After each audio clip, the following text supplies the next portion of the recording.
What is going on, 49ers faithful? It is your boy Perry back with an interview edition of the Red and Gold Standard podcast. As always, guys, I'm joined by Dylan. Dylan's good to see you. And Matthew Paris. Matthew is the Washington Times reporter for the Washington football team. Matthew, how you doing? Hey, I'm doing great. Thanks for having me. Yeah, of course. Dylan, how you doing? I'm doing good. Glad to be on. Welcome on, guys. And we have a pretty important game coming up in regards to the Washington football team and the 49ers.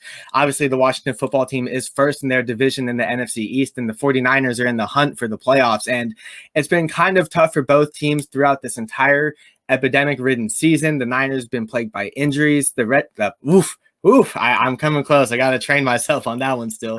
The Washington football team themselves has had to face a lot of adversity. But coming into this game, Matthew, there are a ton of very big storylines going into this. Obviously, pretty much the number one storyline is Alex Smith. Alex Smith is having himself one heck of a comeback season. Obviously, he had that brutal leg injury a couple years back. He's been recovering ever since. Now he's back. What do you feel like has the vibe been around the team with Alex Smith? How do you feel like his personality and his charisma has really just uplifted the entire team? Right. Well, it's funny. In a way, it's uplifted them, but it's also calming them. You know, he's such a stable figure, and he's provided a lot of stability to the franchise. You know, obviously before he got injured, they were 6-3, and they were about to make the playoffs, and then he got hurt 2 years ago. But now, you know, they're 3-1 since he's a starter. They've won 3 in a row. Their offense has looked competent with him under center, which is a lot more than you could say at the beginning of the season. So, you know, he's done a lot for them. Washington is obviously a really young team that has a lot of young pieces.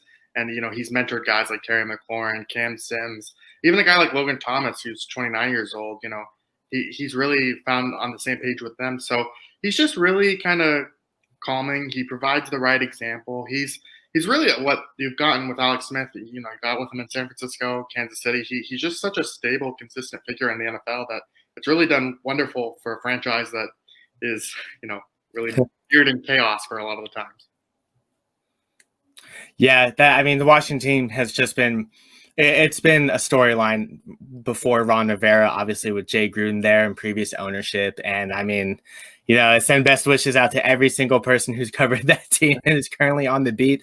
But I'll tell you, Matthew, everything is looking up for the team. Obviously, Ron Rivera himself has just been one hell of a coach. He's got these guys coached up and playing hard, man. What's his mentality been towards the team, and what do you feel like he's really brought?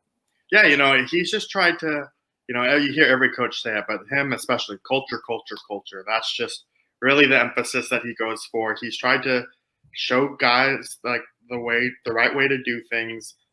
You know, he's had his own cancer battle this season. I think that's been pretty inspirational for them that, you know, if he can come out here and coach while, you know, doing chemotherapy a few hours earlier, then, you know, you can go play linebacker or whatever position it is. So, you know, it is really just inspirational to the team. He has them really paying attention to details, small things that they wouldn't do in the past that just really they play sound, disciplined football, and it's a really solid kind of unit. They've had some young pieces, and I think he's really getting the most out of their talent.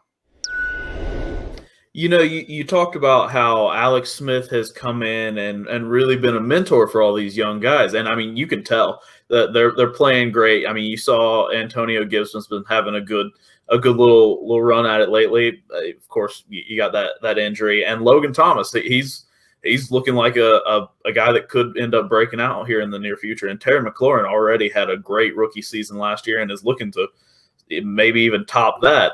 He's having another good year. Do you think the team what do you think the team's looking for in their future? Do you think they're just kind of playing it with Alex Smith and seeing where they can go right now? Do you think they're still hoping something happens with Dwayne Haskins, or looking at the possibility of upgrading? Yeah, I think the Haskins thing is, I mean, maybe he sticks around. It's run its course. You know, before this, if they hadn't beaten Pittsburgh, maybe there was a situation at the end of the year with them out of the division race that you say maybe you give Dwayne Haskins another shot. But, you know, right now the situation is that you can't really afford to play Haskins and see what you have in him any longer. And they would say we did take a chance of taking a look at him, and he wasn't very good. So, you know, we'll see if they reevaluate him in the offseason. Maybe they trade him. You know, I've certainly rumored at the trade deadline. But I could see them still adding another position. Obviously, Alex Smith is 36. He'll be 37 by next year. and they'll probably have to draft someone. Or, Cam Newton hasn't played well enough to where I think, Ron Rivera likes to bring in his Carolina guys, but I just don't think, that's a realistic option for them at this point. So, he's just really provided stability in the short term, and I think they're perfectly okay with that, to be honest. Yeah, it's funny that you think of a quarterback like Alex Smith, and when he first played in his first game back, everyone's like, oh my God, I can't believe he's back in. And, one of his first drives, he literally gets toppled by Aaron Donald. And of course, Aaron Donald with that significant quote saying, I can't believe that leg held up. When you have someone like Alex Smith who really brings that energy, and I mean, like you said, he's a really calming dude, but he's leading the Washington football team in the mix of a playoff hunt right now. And from week one, I don't think a lot of people really expected this team to really compete. And obviously, no one really knew what was going to go on with Ron Rivera coming in. Obviously, he had just left his tenure with Carolina and then the cancer diagnosis. And it felt like just not that everything was collapsing with Washington, but it looked like it was going to be another really rough season. How do you feel like Ron Rivera has really instilled a winning culture into this team? And obviously the record won't say otherwise, but when you're in first place and you have a really big victory against Pittsburgh, I think that's enough to show us that this team is really ingrained to win and want to win. How do you see that desire reflecting from Ron Rivera onto the team? Yeah, I mean, I totally agree with you. It's kind of like the little things.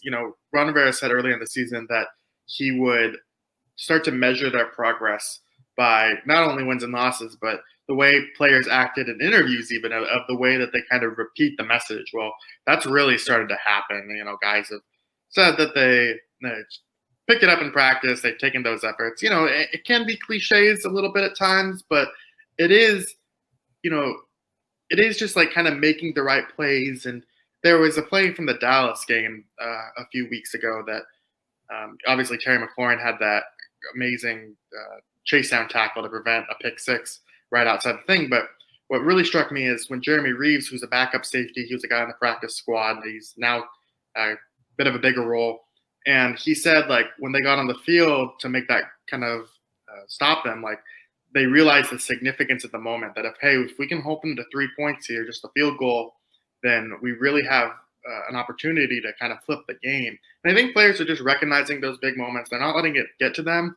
But, to have that sort of significance and not to let things spiral off the rails, it's really important because if you look at teams, Washington teams in the past that I've covered, just when things went bad, they went really bad fast. And if things kind of spiral out of control, I mean, if things kind of go poorly, they don't spiral out of control. And I think that's the biggest thing, to Ron Rivera's credit. I think that's where it makes a difference in coaching. Yeah, I mean, the Washington football team all season, it just feels like they've been playing hard from week one. And even with the rotating or revolving door at quarterback, it doesn't matter. These guys are playing hard, and Ron Rivera really has that reflecting on his entire team. And when you come off a really big victory against Pittsburgh, where, I mean, the defense just obviously shut down Pittsburgh, and Pittsburgh only had just barely over 300 total yards, but to only have less than 40 yards on the ground. And I know Pittsburgh had no James Conner, but they had a really healthy offensive line. And you kind of figure that Pittsburgh's identity has always just been kind of establish the run and then let Big Ben do his work. Big Ben had a good box score day, if you will, in terms of yards, but that defense was just, it was just lights out. So I got to ask you, kind of getting into a little bit of the preview now, what's been going on with this Washington defense, Matthew? These guys, they've been playing absolutely lights out all season long. And I know the big story has been the defensive line, but you look outside of that, you look at the linebackers, you look at the DBs, those guys have been playing just as hard as well. What's going on with them, man? I mean, this unit is top 5. Well, it does start with the defensive line. I mean, they just create so much pressure that it really helps them on the back end. They've really remade their secondary this offseason. They added Kendall Fuller, a guy who had been here in the past. He was in Kansas City. They added Ronald Darby, a guy who's still young but had struggled kind of in Philadelphia. He was hungry for another opportunity. Just those changes that they've made in the back end has really helped. And then they found some guys. To have a successful defense, you really need to not only have stars, which they have on the defensive line, but you need those kind of guys that are just, all right, we'll take a flyer on him and see how he does. Cam Curl, he was a 7th-round safety from Arkansas, I think. Sorry. Anyway, wherever he's from. He was a late-round college find. He really was thrown into the opportunity. He expressed in training camp, but Landon Collins blew out his Achilles, and Cam Curl was playing nickel corner for them a little bit, but then they moved him to safety, and he's been great. He really has. He's such a hard hitter back there. They benched Troy Apke, who was their starter to begin the year, and put DeShazer Everett in, who's a longtime backup here, and he's just really set the tone with the physicality. So, they really play hard. They tackle. They fly to the ball. It's kind of all the things you want in the defense. And there are some concerns, like their linebackers haven't really been good except for Cole Holcomb, and there's some weaknesses that better teams can exploit. But they've really started to gel, and they've been playing some of the best football that I've seen since I've been here. So.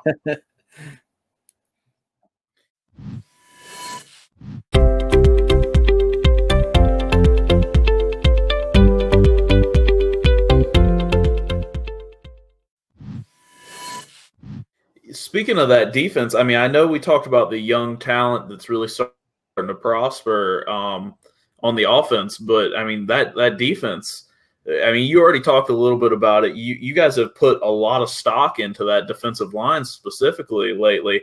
I mean, we got Jonathan Allen, Deron Payne, Chase Young, the other DN I'm forgetting right now, Montez Sweat. Yeah, sorry. And so, over in the 49ers world, we have a running joke because it seems like every single damn year we draft a defensive lineman. Yeah. And it seems like you guys are running with that same strategy. And, I mean, honestly, you were just talking about a late-round waiver on a defensive player that's really worked out. We've had some runs like that too. I mean, Dre Greenlaw, I think he was in the 5th round that we took him. And, I mean, he's been playing lights out for us. So it's just interesting that you guys seem to have had like a very similar sort of defensive strategy going in and really investing in on that defensive line and making sure that it beefens up. And, if it's shown anything between the two teams, that strategy works. Right. I mean, it's really hard to understate how important Chase Young's addition has been to this group. I mean, they changed schemes in the offseason. I think that really had a big thing to do with their improvement as well. But he's just been so good. It's really fun to watch him. I mean, just the way that he's been able to react to like screenplays, blowing up the run. His sack numbers really aren't great for what you would maybe expect from that position. But he just makes such a difference all over the place. He's drawing double, triple teams even. And you look at a guy like Montez Sweat, who had an okay rookie year. He came on late. He had 7 sacks. It was respectable, but he's just playing so much better now. Jonathan Allen, their interior push, they just really they're second in the league in sacks for a reason, right? And sacks on everything, but they just create that constant pusher that really helps out everywhere else. Mm-hmm. Yeah, and if there's any team that knows what it's like to be cheering on and excited about an Ohio State edge rusher really coming in and having a great rookie season, I promise you it's us. We had our own little nice run with that last year. But, I mean, just like you were saying, a good defensive line changes everything for your defense. I mean, our secondary was nothing to really, really behold last year, but they looked glorified through what we had in that defensive line. And, I mean, you guys have some players that you've brought in that have been playing well, but, I mean, they probably have a lot of credit to give to that defensive line because if quarterbacks don't have time to – figure out where to throw the ball, they're going to make more mistakes, throw more bad passes. So, I mean, that defensive line is everything for a great start for a great defense. What's Chase Young been like? I mean, I know coming out of college, he was a high character dude, relentless. I mean, you look at him physically and you think, okay, he's a workout warrior. But when you watch his play on field, it's like, oh my. Yeah, I mean, I couldn't believe Nick Bosa and Chase Young were on the same team at one point. What's been his vibe around the team, and what do you feel like he's like truly brought to this defense?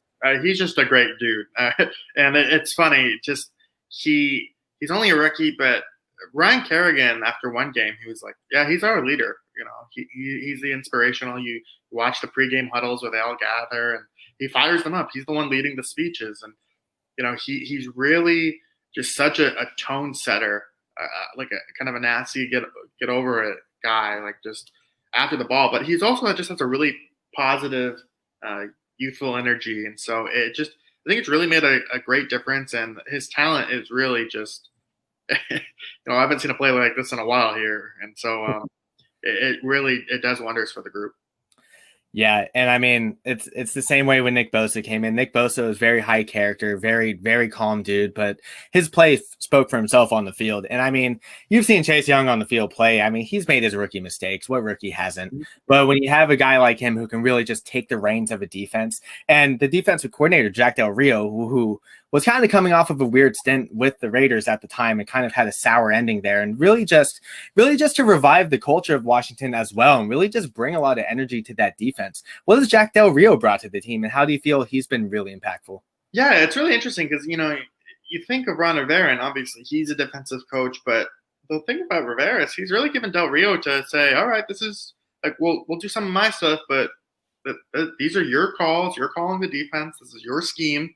And Del Rio historically, he struggled in Oakland a little bit, but he's been a really great coordinator. I mean, you look at his years in Denver, they went to the Super Bowl in 2013 under him. So he's a guy that has some experience there. And obviously he's had a lot of experience, but he's been a great coordinator just kind of all throughout his stops, and he knows defense, and they're really kind of on the same page in terms of like play discipline, play fast. We're going to go out and do our job. It's been interesting to cover him, after games or like after if they have losses or things that like they struggle with. He's not really a guy that will like, he'll say, yes, it's a problem, but he'll try and focus on the positive. But he's also, he kind of straddles that line that I think really works for the players. It doesn't focus on the negative, but it's also not like ripping them either. It's just, he finds that way to be measured. And I think that really, they have a lot of measured players on the team. I think it kind of all gels together.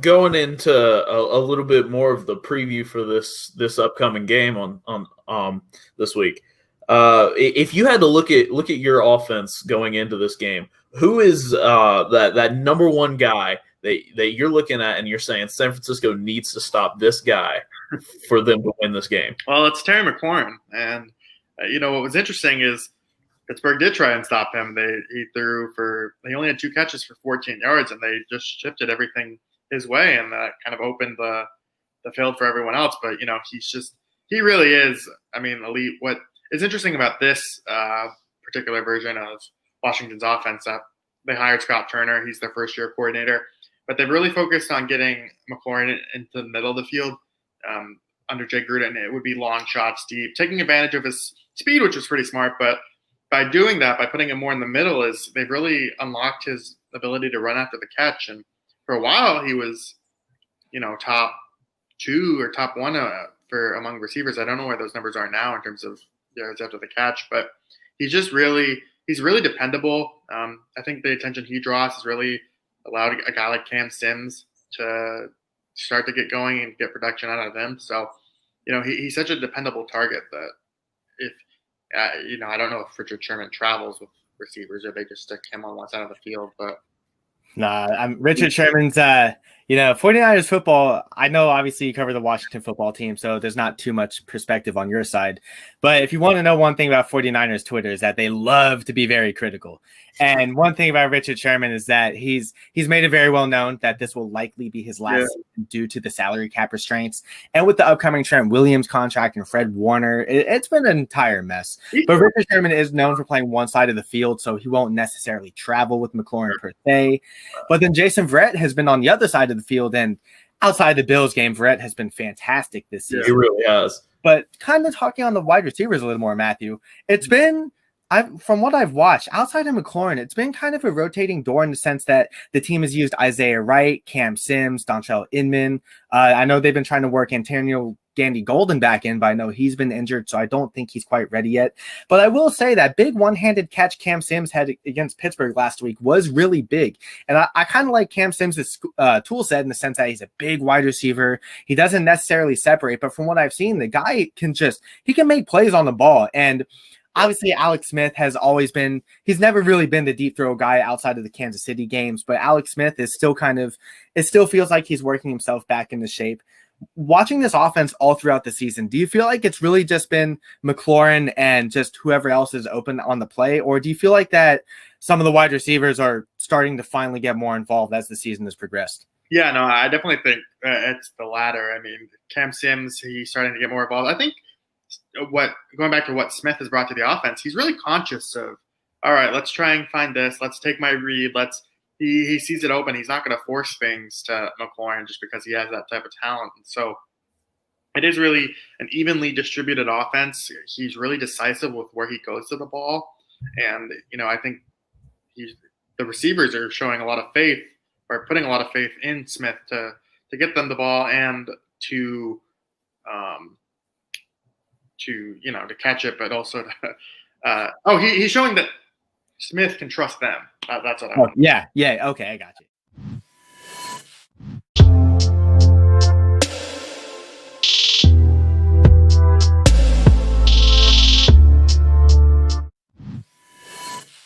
Yeah. That's kind of, before Rivera came in, and obviously McLaurin's rookie season, it really did feel like it was just McLaurin and then that was it. And that was before Rivera really brought in all the playmakers. But, Alex Smith has never really been that deep threat guy. But it seems like this season in particular, he's really utilizing, he's starting to finally utilize more of his weapons. Like Rivera came into this offense, he came in with a plan, realized that, okay, McLaurin's our guy. Let's see what else we have in wide receivers. And then Dylan said it earlier, Logan Thomas is having himself one hell of a season. Do you feel like outside of McLaurin, Logan Thomas has kind of been that next big guy for the offense? Well, I think actually Antonio Gibson has been that guy, and he's not going to play this week because he's a turf toe injury, which is a huge loss for them. But I would go McLaurin 1, Gibson 2, and then Logan Thomas 3. I think Thomas might even have more targets than Gibson, but they've really evened out in terms of how Washington was using Gibson, obviously because he's a running back as well. In terms of touches, Gibson was really becoming involved. But yeah, Thomas almost had a 100-yard day. He's really come on strong. He was a guy that they identified before the season as someone like in free agency, saying like, all right, this guy's had a pretty small role elsewhere. If we can just get him some more playing time, maybe he can start to flash. And they've been really pleasantly surprised or just how far he's come with that bigger opportunity. So, he's done really well. He's a really big tight end, kind of what you want from that size, a Jordan Reed-ish type. But, obviously Reed in his prime was a lot more explosive than Thomas is. But, it's really dependable. And that position, you looked at it before the season started, it was just like, oh, that might be really like a mess for them. But he's really kind of answered questions. And, he signed a 2-year, $6 million deal or 2-year, $4 million, and it's a team option for the second year. I think they're going to be picking that one up. Going off of just the Antonio Gibson talk there, both the 49ers and the Washington football team, I almost got there too. Both of those teams have been almost the same in their rushing defense this season. They've been right there together, and both playing pretty well on it. Does it concern you going into this game? How much does it concern you? Obviously, it concerns you when you don't have your starting back. But how much does it concern you that relying on I want to say Peyton Barber and J.D. McKissick instead of that guy that's been the lead back? Yeah, McKissick has been actually pretty effective when they've given him rushing attempts. They just haven't really given him as much. They really like Peyton Barber. In short yardage situations, he had a little bit better of a game. I'll be honest, I don't really see it with Peyton Barber. I mean, they like him, but I don't understand it. If there's one thing I've noticed through J.D. McKissick's career in however many teams he's been around, he's definitely one of those backs that can catch it out of the backfield. And if there's one thing that the 49ers defense just completely pretends that they can't see, it's covering a back out of the backfield. So, I mean, that could be a strong point for you guys. Yeah, I mean, and like McKissick had 10 catches for 70 yards against Pittsburgh, and that was a career high for him. So, they call him Captain Checkdown for a reason, but Smith takes what's there. And if you're going to give him the checkdown, you're damn right he's going to, take it. So he really great chemistry with McKissick, especially. Switching over to the other side of the offense, we are still missing Jimmy Garoppolo and George Kittle. That they won't be back this week. But we are starting to finally get some of our guys back on IR. It's definitely been a rough season for a lot of our offensive players, but we'll be seeing Brandon Ayuk, Raheem Mostert, Deebo Samuel, and Jordan Reed has actually done pretty well in George Kittle's absence. Is there a guy on that list that you hear and you're like, that's the guy that we need to stop? Yeah, like I would say, yeah, I would guess I'd go Mostert just because it's more so scheme wise of what Kyle Shanahan does with those zone read schemes. They put anyone back there. Is Jeff Wilson healthy for you guys or no? Yeah, Jeff Wilson's playing. Yeah, he's pretty good as well. He's fine. So they just have really productive running backs, and that's kind of always been the case under Shanahan. And yeah, if Kyle can get his running back going, then he can open up that offense, and then. And I know Washington's run defense has statistically been okay, but there have been some weeks where it's been really bad. Kareem Hunt and Nick Chubb tore them up. I know that it's a really good duo tandem as well. But you look at Kevin Stefanski, and he does like to run that zone read. So they've had trouble stopping that in the past. And I think if you really kind of look at, I don't know if Washington is going to win this game, and because of that, I think that's definitely the reason why they would lose. That's going to lead me into my last question here, kind of a two-parter. What you saw from Alex Smith against Pittsburgh, obviously Washington didn't necessarily have a good running game. They only had just barely over 40 yards. Alex Smith actually put the team on his back, and I think that was a really big story. Obviously, the Pittsburgh Steelers do have the number one defense in the league. The 49ers, even with the injuries, are still a very good defense as well. Do you feel like coming into this game that this is going to be another game where Alex Smith will have to finish with over 40 pass attempts? It's a great question. Yes, it just depends kind of how, what the time of possession is, right? Right. If they don't have it, then, he might not be, he might not get to 40, but I do think it, because one thing that Scott Turner likes to do especially is he'll substitute what would be your traditional run play for your short yardage passage, and I'll count that as a run. It'll be like that. And Jay Gruden was like that as well. A lot of offensive coordinators kind of believe in that quick throw, get it out, and get 4 yards. And so, they're not afraid to do that. And I could see Smith dropping back for sure. Yeah, I mean, it's Alex Smith. I think a lot of us were shocked that he threw so much, but a lot of us were also shocked that he had such a good game. And then the second part to this question, kind of want to touch on this before we finish. I want to talk a little bit about the injury report real quick. Brandon Sheriff and Morgan Moses were both limited today. What was kind of the news on them, and how is their outlook going into the game? Yeah, I would be shocked if they missed it. I mean, it seems like they're kind of managing the workload. Ron Rivera has talked about, not going as hard in practice. They have been banged up. Sheriff has missed some time this season. Moses is always the kind of guy that plays hurt. I mean, that's just the kind of he learned that from Trent Williams, I guess. And so, I think they'll be fine. Maybe their backup right tackle, who's David Sharp, he's like their swing tackle. He's didn't practice today, so I'm maybe a little bit more concerned about him. In terms of the offensive line, those are the injuries that are their main ones outside of Gibson. Matthew, thank you so much. Obviously, this kind of game really, it feels almost like last season's game where I don't think you guys are expecting we're in Arizona, so there's going to be no rain. But it's still, even regardless of the rain, it still feels like this game is either going to be one of those weird 30-point shootouts for whatever reason, or it's going to finish 10-7. But Matthew, I kind of want to close with an awesome question here for you. Obviously, the Washington team is just littered with all kinds of athletic talent. Who do you feel like, so between these two, do you feel like you would do you feel like you could beat Terry McLaurin in a 40-yard dash if you had a head start? Or do you think you can do more push-ups than Chase Young? I would lose badly by either. Definitely, if I had to take one of those, I would try for the running just because I'm very weak in that. But I would try for the head start, but he would smoke me by far and away. So I'd lose badly to both of those, but I'll take the running. Matthew, thank you so much, man. Where can everyone find you on Twitter? You can find me at Matthew_Paras, Paras, and just follow along. Appreciate that. Matthew, thank you so much for your time. Guys, thank you for listening to another episode of the Red and Gold Standard Podcast.